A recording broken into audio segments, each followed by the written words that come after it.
Alright, 10.2, surface area for pyramids and cones. So yesterday we did prisms and cylinders, and just a little quick review. Your prisms basically were things like a box, or rectangular prism is the more fancy name. And the difference was yesterday you had these two bases. You had a top and you had a bottom. And you were trying to find the surface area for all the sides, and you pretty much could just add up all the faces, and that worked for pyramids. And then you also could do the same thing for the cylinder. So you had the bottom and the top, and you found out that the cylinder was actually two circles with a rectangle inside, and you could find the separate areas and add them up. Today's is kind of similar, although we're not going to go into as much detail right now on the right cone about where the formula comes from. We're going to focus today just on actually using the formula. So right here on the left hand side it says the surface area is pi r squared. So what that is, that's the base area. That's basically just this circle portion right here. And then pi RL, this is going to represent the lateral area. So that's going to represent basically the actual cone part right here that wraps all the way around. And that area can be found using pi RL. And I'll show you where that comes from later on. But today I just want you to kind of get used to using the formula.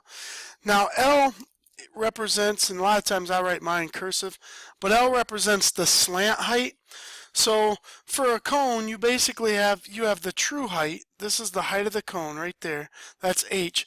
The slant height is all the way over to the edge like this. And really the slant height you can think of as the hypotenuse, because it basically forms a right triangle there.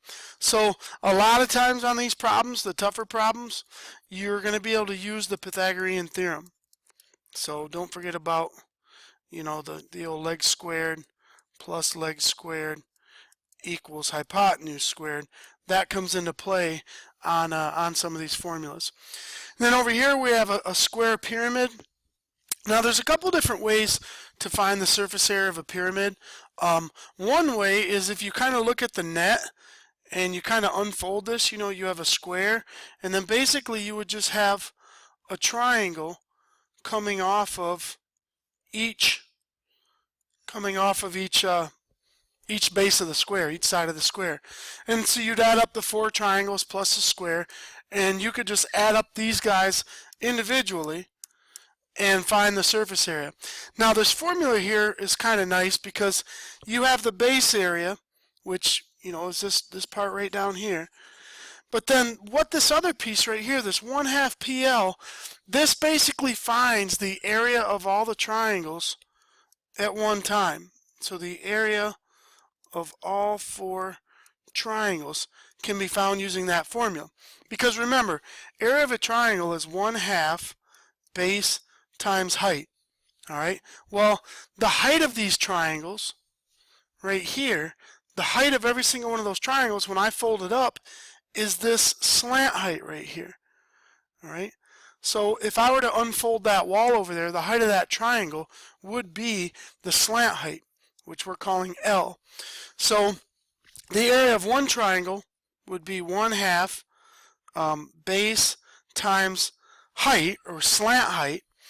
But the base would basically just be this piece right here.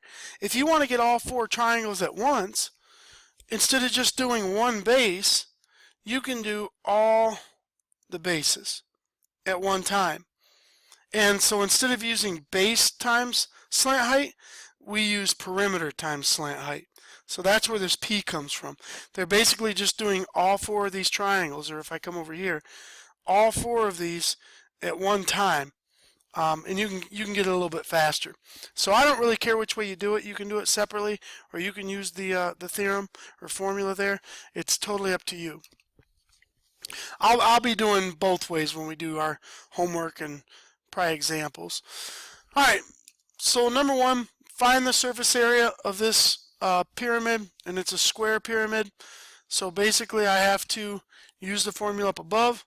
The area is 1/2 perimeter times slant height.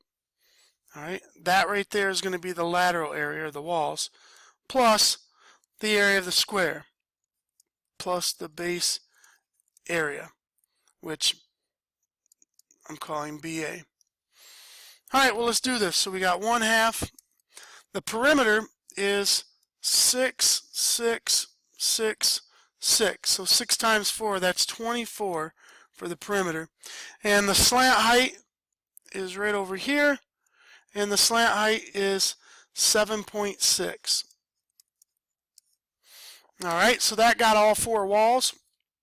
Then we need to add to that the area of the square, which is just base times height, or length times width if you're old school.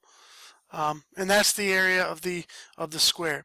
So basically what I'm doing here, and just to kind of highlight this portion right here, all right, this is the 4 triangles, and this portion here, this is the bottom square. All right, now we just got to actually crank this out and get a final answer. So we have 0.5 times 24 times 7.6 plus 36 comes out to be a grand total of 127.2, and we are talking square yards here.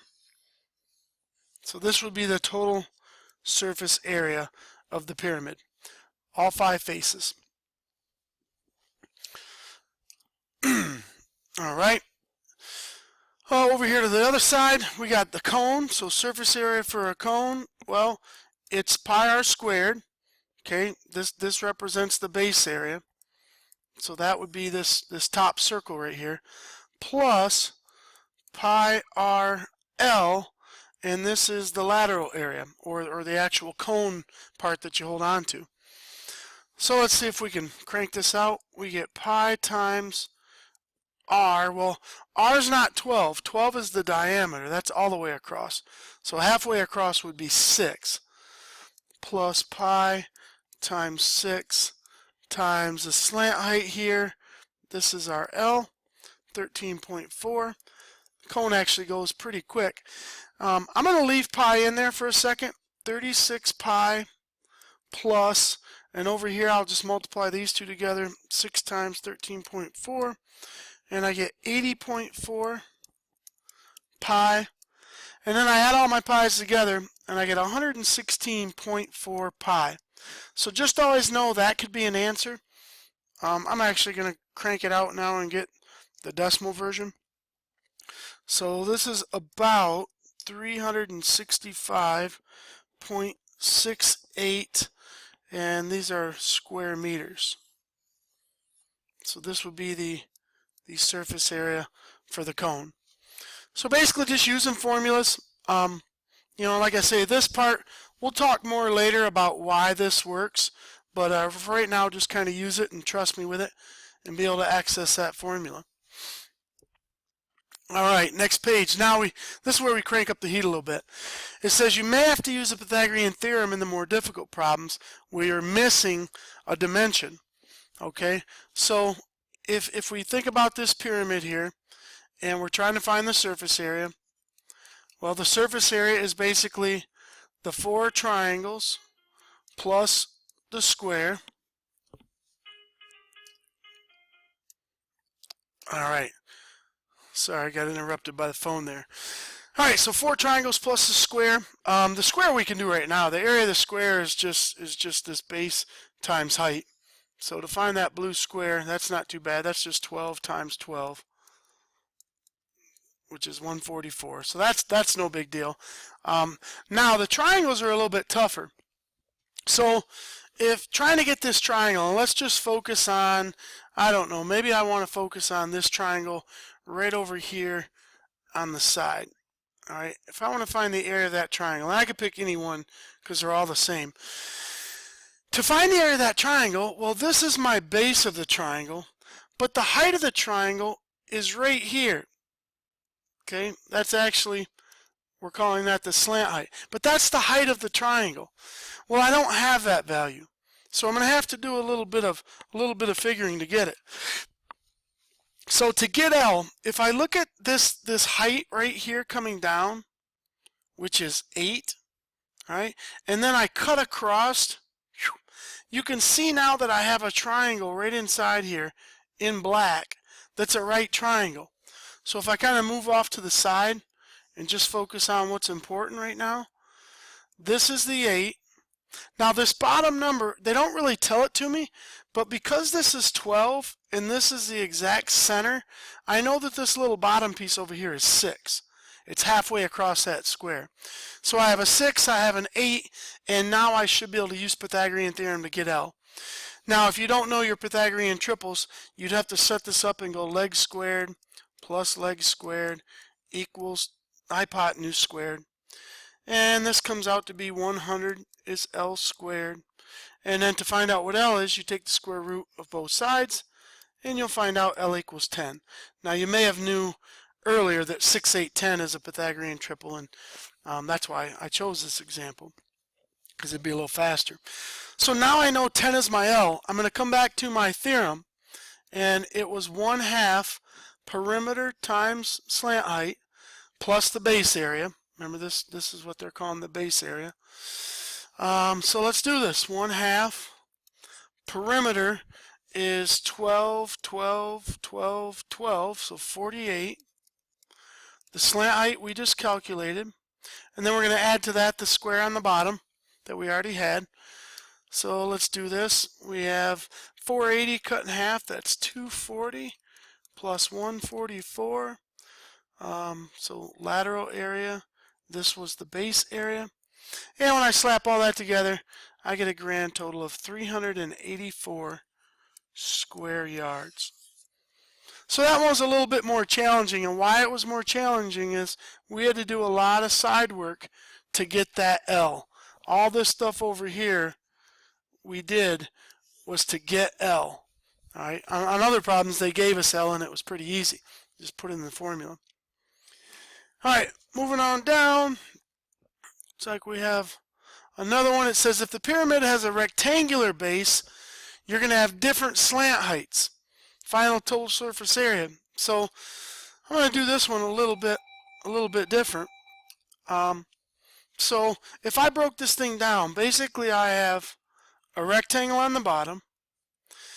I have this fat triangle. Well, let me just put the dimensions. This rectangle is 3 by 2. Then I have this fat triangle over here, right here on this side, and I'm going to draw him.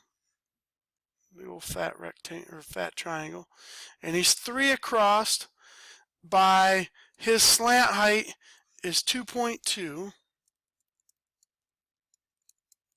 and then on the ends, on each end we have this little blue triangle, which is 2 with a slant height of 2.5. So he's 2 by 2.5. And then I got to remember that I have matchers. So there's another blue one over here on this side, and there's actually another black one back here on the back side. So I have 2 black. I have 2 of these guys, 2 of these guys, and I have 1 of these guys. So let's find their areas. Well, the area of this rectangle is 6, 3 times 2. This one is 1/2 base times height. And then this one is 1/2 base times height. Now, but I got to remember, I had 2 of these, and I had 2 of these. So, adding all these up, I have 6 plus, well, 2 times 1/2 is 1, and 3 times 2.2 is 6.6. Over here, that's 1. 2 times 2.5 is 5. So this is my lateral area, my walls. This is my base area.